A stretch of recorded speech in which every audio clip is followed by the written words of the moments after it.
আবাদ কিন্তু একটু বেশি হয়। অন্য অন্য ফসলের থেকে এই জায়গায় ভুট্টার আবাদটা একটু বেশি করা হয়। আপনারা যদি দেখেন চারপাশে শুধু ভুট্টার আবাদই পাবেন। আর এবার কিন্তু ভুট্টার ফলনও বেশি হয়েছে। নীলফামারী জেলার এই ডিমলা উপজেলায় তিস্তা চর অঞ্চল হওয়ায় চর অঞ্চলে ভুট্টার আবাদটা বেশি জনপ্রিয়তা পেয়েছে এবং ভুট্টার ফলনও ভালো হয়।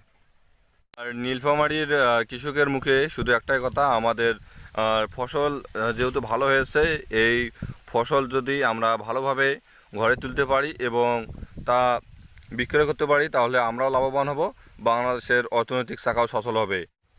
বাংলাদেশ একটি কৃষিপ্রধান দেশ, আর কৃষিক্ষেত্রে কিন্তু নীলফামারী জেলা গুরুত্বপূর্ণ ভূমিকা পালন করে।